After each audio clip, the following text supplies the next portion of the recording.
Okay, today we are learning about estimating quotients. Remember that quotients, that word right here, is the fancy word for the answer in division problems. So we're on lesson 2.6. It's on page 73 of your big book. How can you use compatible numbers to estimate quotients of fractions and mixed numbers? Have you used compatible numbers to estimate or you have used compatible numbers to estimate quotients of whole numbers and decimals? You could also use compatible numbers to estimate quotients of fractions and mixed numbers. Okay, so let's go back and remember that compatible numbers are pairs of numbers that are easy to compute mentally. So, for example, all numbers that add together to make 10 are compatible numbers because when you see them, like 7 plus 3, you think, oh, that's a 10. Or 6 plus 4, that's a 10. So compatible numbers aren't necessarily just 10, maybe they're doubles. 8 plus 8 is 16 if you know all your doubles. 7 plus 7 is 14, and so on. So compatible numbers are just any numbers that are easy to compute mentally. Okay, here we go. Humpback whales have songs that they repeat continuously over periods of several hours. Eric is using an underwater microphone to record a 3 5/6 minute humpback song. So it's 3 whole minutes and then a fraction of another minute. Doesn't make it all the way to 4 minutes. He has 15 3/4 minutes of battery power left. About how many times will he be able to record the song? All right, so we're going to use estimates. 15 3/4 divided by 3 5/6 using compatible numbers. Okay, what whole numbers are close to 15 3/4 and 3 5/6 that are easy to divide mentally? So we're going to pick numbers that are easy to divide mentally. 15 3/4, that's pretty close to 16. So when you're looking at this, I would start with 16 and 15. It's closer to 16, so that's why I chose 16, because 3/4 is pretty close to another whole number. So I would round it up to the 16. And then 3 5/6. So then I would look at that and I'd think, okay, well there's 4 and 3. Pardon me. And then I would look at these and think, okay, well 5/6 is very close to 4. It's much closer to 4 than it is 3. And 16 and 4 we can compute mentally in our heads. They're really easy. So we're going to rewrite the problem using those compatible numbers. We have 15 3/4 is 16. 3 5/6 can be rounded up to 4 just to give us an estimate. Now we're going to divide. So the answer is 4. So Eric will be able to record the complete whale song about, because this is an estimate, 4 more times. So he doesn't need an exact number. He just needs to know about how many more times he's going to get to record this. And so we use compatible numbers to get an about number or an estimate. All right. So let's go back to my example of 15 and 3 as opposed to the 16 and 4. It was closer. 15 3/4 is closer to 16. 3 5/6 is closer to 4. They're compatible, and therefore those were the numbers I chose. But I also thought about 15 and 3, didn't I? Why didn't I choose them? Well, that's the essence of the next question. To estimate 5 3/4 divided by 3 5/6, Martin used 15 and 3 as compatible numbers. Tina used 15 and 4. Were their choices good ones? Explain why or why not. Well, Martin's choice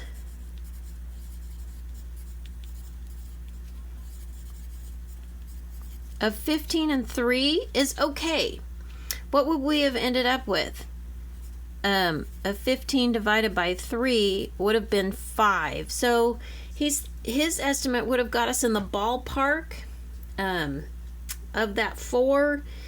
It's really not a terrible choice. It's just not as good as the 4. This is just a better answer because the original numbers were closer to 16 and 4.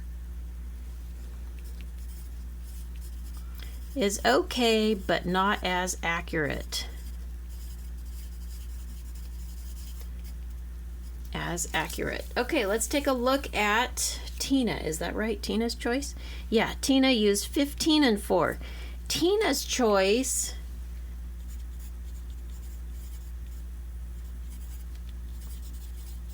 isn't logical at all. Why? I mean, 15 and 4 are close to the 15 and 3/4 and 3 and 5/6. The problem is 15 and 4 are not compatible numbers. I can't divide that in my head. That's really complicated. 15 divided by 4 is, we don't know, is not logical because the numbers are not compatible.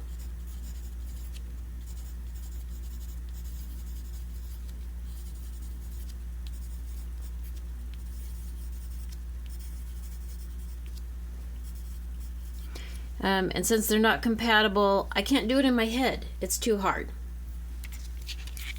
All right, let's take a look at some more examples over here using estimates.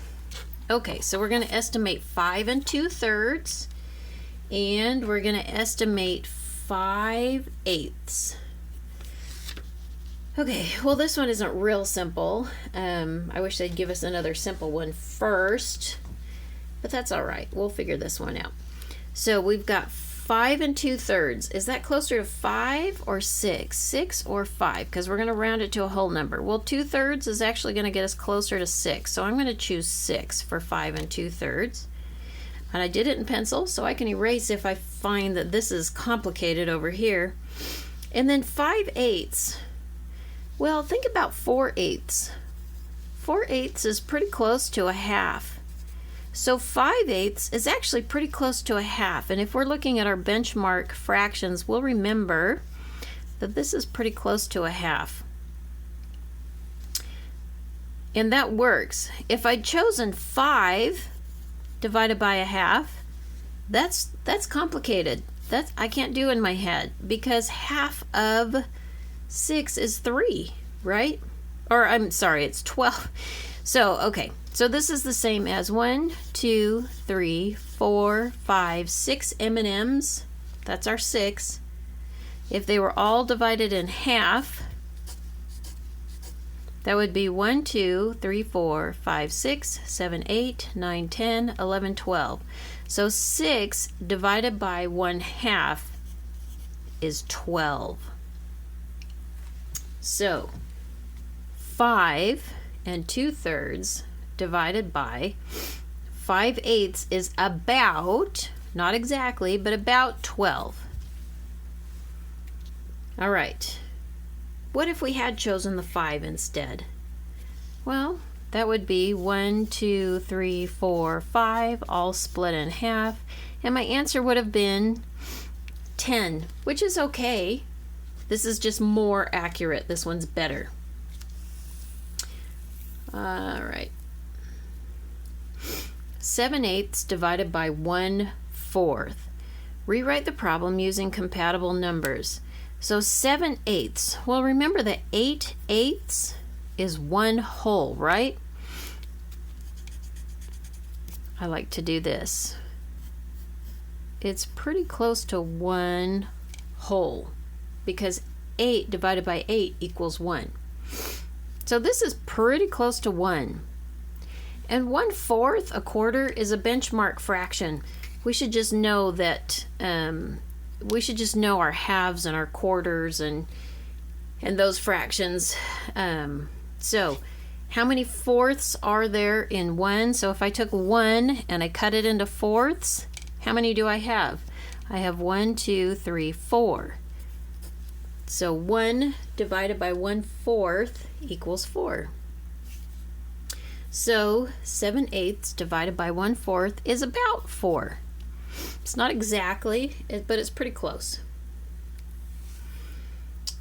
All right, let's skip this part and let's get going to, let's get some more examples in during the lesson. All right, we have, okay, we're going to estimate some more. So 22 and 4/5. That's pretty close to, let's see, 23 or 22. It's actually closer to 23. And then I have 6 and 1/4. Is that closer to 7 or 6? It's actually closer to 6. And this one's actually closer to 23. But is 23 and 6, are those compatible numbers? No, they're not. So I'm going to think for just a second. What's a multiple of 6? Well, 24.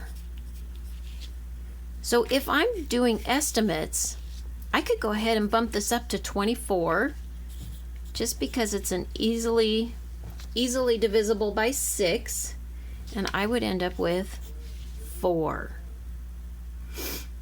So here again, keep thinking compatible numbers. Well, 12 is 12, right? And this can be either, let's see, 3 and 3/4. It could be either 4 or 3. But 3/4 is pretty close to another one. It's going to be closer to 4. So I would say 12 divided by 4 equals, in this case, 3. It's funny that it had that quotient there. But this is just about. This isn't exactly. This is about. Okay, so here I have pretty close to, what, 34? And this is pretty close to 5. Ooh. Okay, so that doesn't work, does it? 34 is not divisible by 5. So let's think for half a second. I would just round this up to 35 and divide it by 5. So 35 divided by 5 is about 7. Okay, let's do one more and call it good. So here we have roughly 4, 3 and 7/8 is pretty close to 4, and 5/9. That's pretty close to a half, really. Yeah, 5/9, because if this was 5/10, that equals a half. So I'm going to say this is a half, pretty close to a half, 5/9. So 4 divided in half. Remember those M&Ms, if I had 4 and I divided them all in half, how many pieces do I have now? 1, 2, 3, 4, 5, 6, 7, 8. I'd have 8. Okay, so just look for numbers that are really easy to divide, that are easy mental math. Make sure you look for something. This 23 was not easy mental math, so I had to bump it up to the 24, and then it was easy. All right, so turn to your notes, and we'll talk about those for just a second here. Let's turn to our notes page. Here we go. So when we estimate quotients, the definition are numbers that are easy to compute with mentally, the definition of compatible numbers. We're going to describe it. Numbers that are easy to compute in your head. They're nice and tidy. Some examples: 5 plus 5, 6 plus 6, 1 times 1, 5 minus 4, 2 times. These are all examples of compatible numbers. 8 divided by 4, 15 divided by 3. These are non-examples. 12 divided by 8. I can't do that in my head. 50 divided by 3. 57 plus 69. Hard to do in my head. So these are bad examples, non-examples. If a fraction is between 0 and 1, round to either 1/2 or 1, generally speaking, for your division problem. If it's a mixed number, round to the nearest whole compatible number. So this one is a mixed number right here. The nearest whole compatible number is 16. 3 and 7/8 again is a mixed number, and we rounded to the nearest whole compatible number, which is 4, so the answer is about 4. All right, now you can take your notes.